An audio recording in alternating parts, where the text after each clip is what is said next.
Hi there, I'm Dr. Kate Flynn, and today we're talking about the one thing that shapes your entire life: decisions.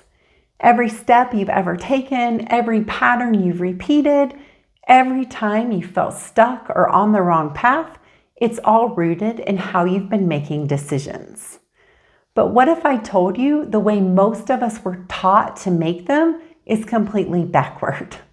That what looks like logic or self-awareness is actually just disconnection. Let's get into it. From the moment we're old enough to choose between apples and bananas, we're taught that the way to make good decisions is by thinking them through. Pros and cons list. What makes the most sense? What is everyone else doing? What's predictable, safe, smart? But here's the thing. Logic is great for fixing computer problems. It's terrible for making life choices. Then there's the other pattern: impulsive decisions based on emotional reactions, trauma responses, or subconscious programming. We think we're choosing, but really we're defaulting, repeating the same patterns we say we're trying to escape. Choosing the emotionally unavailable partner, the unfulfilling job, the lifestyle that doesn't feel like ours. And we wonder why we feel disconnected, burned out, or like we're living someone else's life. You are living a life created by millions of small choices, and most of those choices were either made by logic or by the patterns you absorbed before you knew you were even choosing. But here's the truth.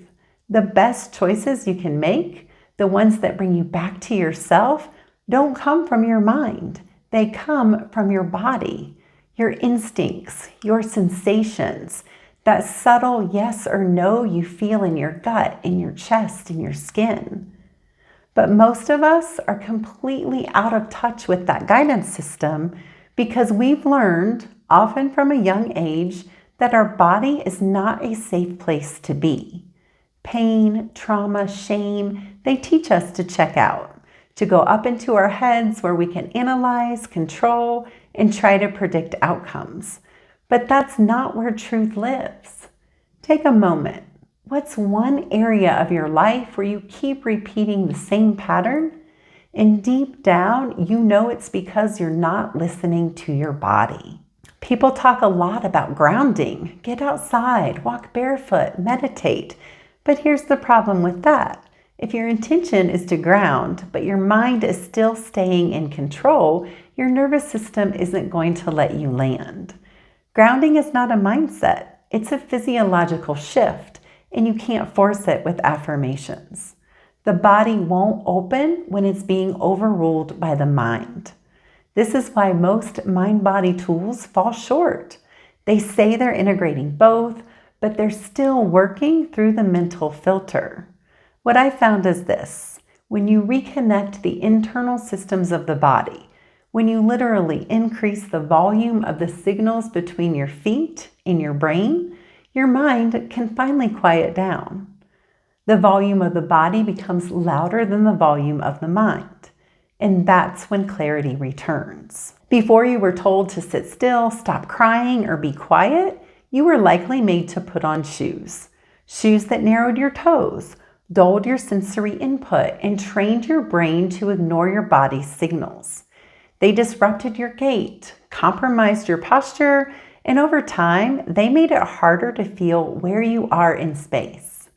This is often where disconnection begins, subtly, invisibly, but the impact compounds over decades. When the communication loop between your brain and your body breaks down, your instincts go quiet, and your mind starts trying to take over jobs it was never meant to do. And this is what creates overthinking, anxiety, and self-sabotage. If your body isn't talking to itself properly, your internal chaos makes even small decisions feel overwhelming. So instead of doing something differently, you stay in the familiar and say, it's not so bad. And eventually, you stop listening altogether.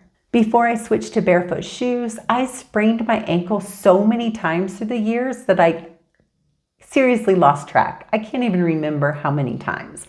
They didn't even swell anymore. This was just part of my normal experience. After I made that change and started strengthening my feet, restoring proper movement, and reestablishing that connection, it all stopped.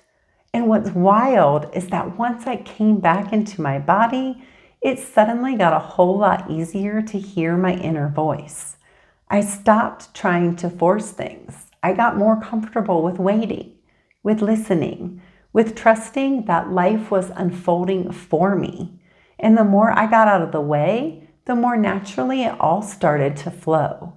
That shift wasn't a coincidence. It was the result of finally having a body that was wired to receive, respond, and lead.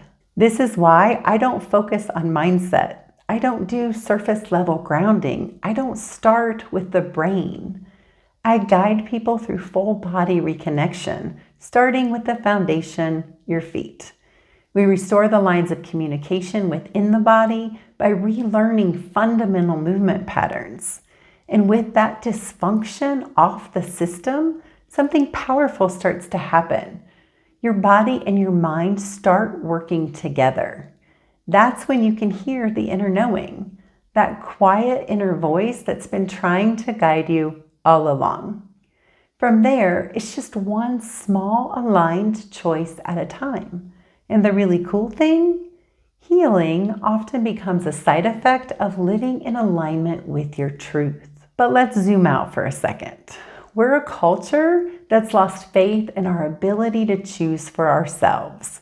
We outsource everything. We Google, we ask friends, we look to influencers, we research until we're paralyzed. Then, when we do what someone else said and it doesn't work out, we blame them.